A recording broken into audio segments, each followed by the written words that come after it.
Story 1. People often think I am distant or unapproachable because I can be quiet at first, but once they get to know me, they realize I am just more of an observer. I am always analyzing and thinking, not intentionally keeping to myself. Story 2. If I say, "Oh, what a nice necklace," or something else like that, I mean exactly this. No hidden, "I want this, please buy it and gift it to me. I just think it looks great." And if I tell you I like your shirt, I like your shirt. I don't want to date you. Story 3. I am not angry or upset with you. I am just deadpan and autistic. In texting, it is the same thing, except the reason is that I just prefer to use correct spelling and grammar in text communication. Story 4. I am not as sweet, understanding, and welcoming as you might think. I am really judgmental, but I have had to work hard at not being so because of the field I want to study. Story 5. My irreverence is not born out of disrespect. One of my biggest coping mechanisms for dealing with something like tragedy or death is a black sense of humor. I try very hard not to display it in front of anyone who doesn't understand it, but sometimes it bleeds through and an irreverent remark can come across as being extremely disrespectful. I never mean it that way, ever, but it's not something that can easily be explained. Story 6. I genuinely forget. A lot. I can tell people that. I can explain my brain injury. I can apologize profusely. I can tell people, "Remind me you won't be pestering me." And people still think I don't care about it because I forgot. I do. I can't help it. I write notes, set alarms, and still it happens. I'm sorry. Story 7. More of a culture thing, I guess, but I've had a bunch of women here in Canada tell me, "I'm sorry, I'm not interested in you like that," when I had absolutely no interest in them like that. All because things that were instilled in me from childhood, like actively listening to whoever you're speaking to, paying people compliments, being honest with the people around you, valuing and wanting to hear others' opinions, here seem to be more associated with courting rituals. It's like, at least here in Ontario, many women are only used to men paying attention and being genuinely nice to them when they're interested in them. Story 8. Me being quiet is not me being rude. I just do not have anything to say, or I am not comfortable in the situation I am in. My dry sense of humor and sarcasm is how I joke around. It is not me trying to be rude or getting an attitude with you. I do not smile often. I do not like forcing a smile. It does not mean I am annoyed or upset. Story 9. I know that I come across as monotone and somewhat closed off, but in reality, I deeply care and am very empathetic to most things. I just never learned how to properly express my emotions in a healthy way or to show vulnerability. Living in a Japanese and German household will completely suppress any outward love and affection in my experience. The love and care are there, but it is never overtly said or shown, just understood. Story 10. I don't want to reject anyone's affection or attempts to celebrate me, but I just don't like to be the center of attention or have any focus on me specifically. This is something that even my wife has trouble with. I turn 40 soon and she thinks I need some big milestone party or celebration. That's her insistence. I don't want it. I tried to throw her off the scent by saying my big thing can be getting me a guitar, amp, and lessons to finally learn how to play. That's big to me and celebration enough. But now she's trying to refocus part of a friend weekend in New York to be partly about my birthday, since we'll be there a week before my actual birthday. Tell the restaurants it's my birthday, have me pick things, etc. I don't want all that. I much prefer to be sitting on the edge of things looking in. I'll pipe in or interject when I think I have something important to say, but otherwise, I'm perfectly happy observing everyone else and listening. Turning attention towards me just makes me retreat more. She thinks I don't want anyone to love me. I just want to be loved differently, I guess. Story 11. I am not flirting with you. I am just being friendly. It has taken me a long time to learn to treat men and women differently so men do not get the wrong idea. Story 12. When I'm stressed, I either laugh or cry. I'm not laughing because I think the situation is funny. I'm really just trying not to break down. Once my boss learned this about me, we got along a lot better. Story 13. Questioning their motives and reactions and asking for their thought process. People think I'm trying to argue with their experience when I'm just trying to follow the logic and understand why they feel the way they do. usually because those are thoughts and feelings I have never experienced. Story 14. I am professional and put together at work. I do a good job and have been promoted to be in charge of a lot of people. The thing people misunderstand is that despite my being put together at work, I love to get very stoned and play poker at the casino after work. I'm not a losing player either. I've spent $0 playing poker. Story 15. I am an introvert who, although I don't care for socializing, is pretty good at it when I have to be. I also don't need many friends. So, people I would call acquaintances assume that we are better friends than we actually are and don't understand why, in reality, I'm not as accessible as they think I am. Story 16. I ask questions because there is a contradiction between something you told me and something I thought I knew, and I want to find out which one is incorrect. I do not intend to challenge you. I only intend to learn the truth. Story 17. I just need time to recharge, like I need water or oxygen. I can and want to do all of the things with people, but you need to let me have breaks and sometimes quite extensive ones. If you do let me have them, and better yet if I feel you're fine doing so, I'll love you all the more for it and plan cool stuff next time. If I can't have it, I'll shut down eventually. Cannot help that. Believe me, I've tried. Story 18. That I am miserable because I don't like Christmas and don't like children. You don't have to be miserable to hate Christmas and children any more than you have to be miserable to hate broccoli or the color orange. Story 19. I am constantly mistaken for being smart. I get why they would make this mistake. I know many things, I speak well, and often have very insightful things to contribute to conversations.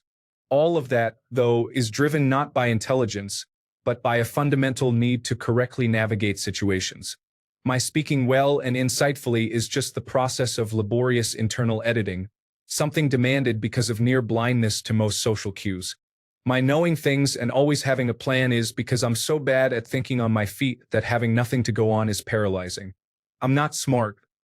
I am prepared, and even then only because the alternative is a barely functional human being. Story 20. I do have things to say, I just do not say them. I am not mad at you. That is just my resting face. I do care, and what you say does hurt, but I am so used to it that I do not retaliate or react, but it still hurts. Story 21. When I'm being quiet, it's not because I don't like the people around me. I just don't feel like there's room for me to speak, or I don't have anything I feel inclined to add to the conversation. It's not being upset, mad, or sad. I only feel like adding to the conversation when I have something worth contributing or when I know people really want to hear me. Story 22. Just because I'm extremely outgoing and charismatic, and can have a room full of strangers laughing at a joke I made and appear to slip effortlessly into being the life of the party, and make friends super easily, doesn't mean that I don't have debilitating social anxiety and need to recharge in solitude for several days in a row under blankets afterward. I don't know how or why I'm like this, but I'm in my 40s now, and I've always been this way. Story 23.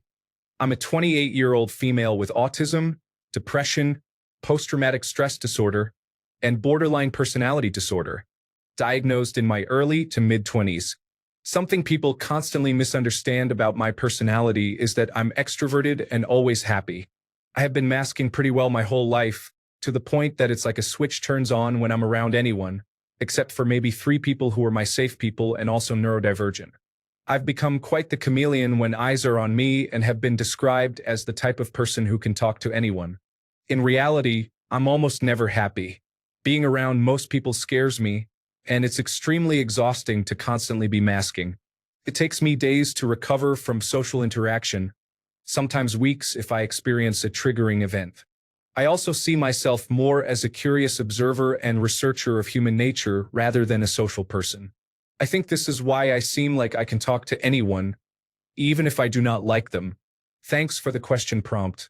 It got me to reflect and be more aware that I need to work on how to deal with this. Story 24.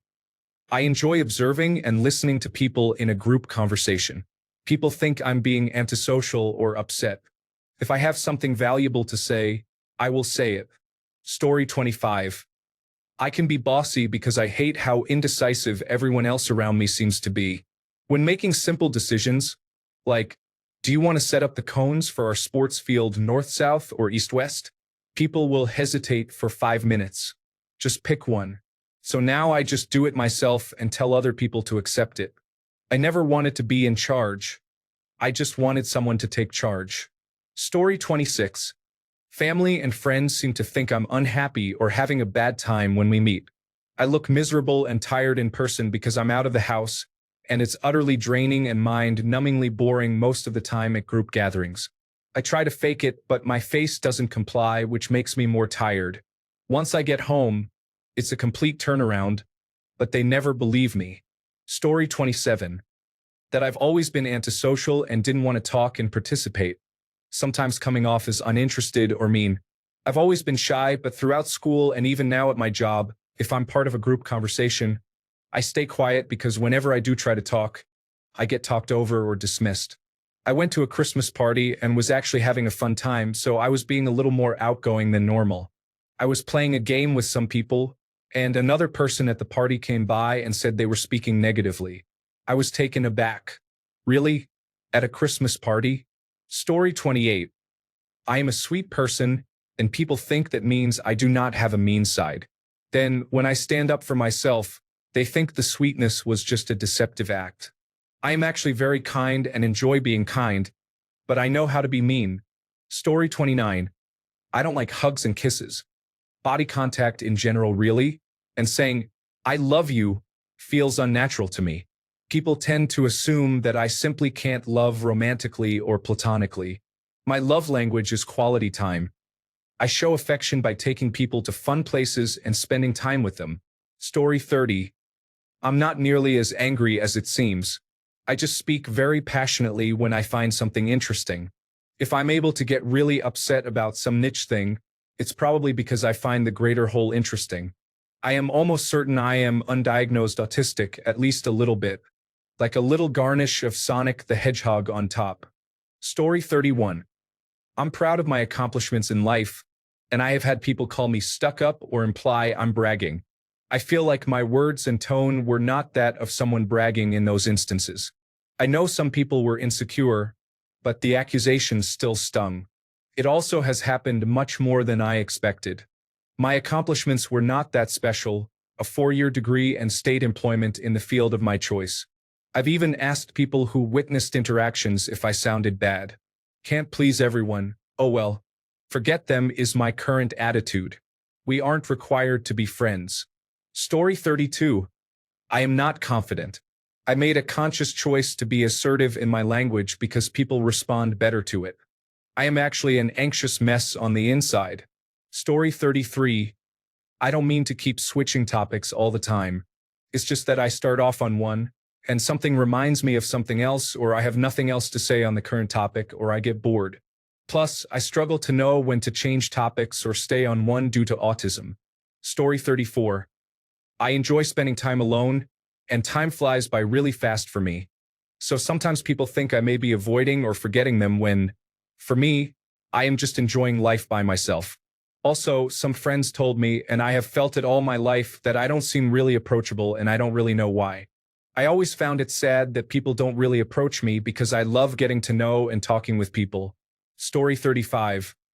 I guess it counts, but basically, when people try to insult me, I just don't give any reaction, no matter what they throw at me. It really confuses some people, and they end up more annoyed than me. Story 36. A lot of people think I'm intimidating or unfriendly, but I'm actually very kind and just tend to keep to my established group of people out of fear of being rejected by others, on top of having a resting, unfriendly facial expression. Story 37. Being quiet and shy doesn't mean I'm made of glass. This was more of an issue in early grade school, but people my same age would always baby talk to me, feel like they had to over-explain simple tasks, apologize way too often for extremely inoffensive banter, and give me like 10 tries to make a basket in physical education. I knew I was bad at basketball and didn't care to get better, so giving me extra tries to continually fail didn't do me any good, and just generally walked on eggshells around me. There was another very generous girl who took it upon herself to start giving me lessons on how to be less shy during recess, which led me to hide in the bathroom in order to avoid going outside. I guess people assumed that I was sad and lonely, but I wasn't, really. I was a little rejection sensitive, but I knew how to take a joke. Frankly, the baby talk was way more insulting than any light-hearted teasing. I've never figured out how to communicate that I have pretty thick skin if you give me a chance. Story 38. I actually need alone time like vitamin D or iron. Also, it doesn't count if I'm not really alone. I can't just go into the other room and read my book with someone coming in and out, even if they don't talk to me. Sometimes even hearing someone in the next room means I can't fully decompress. The presence of another person in my vicinity means my brain is on alert. I know it's insane, but I can't turn it off. Without real alone time at least every 3 or 4 days, I get so overstimulated from constantly being on that I will go into paralysis or have a panic attack. I'm not trying to be high maintenance or standoffish by not inviting you on my hike or run, etc., or leaving to go somewhere else without telling anyone. I am trying to prevent myself from having a panic attack. I like you. I like hanging out with you. I like being social. Just needing to be alone sometimes is practically a medical requirement for my mental health. Blame attention deficit hyperactivity disorder.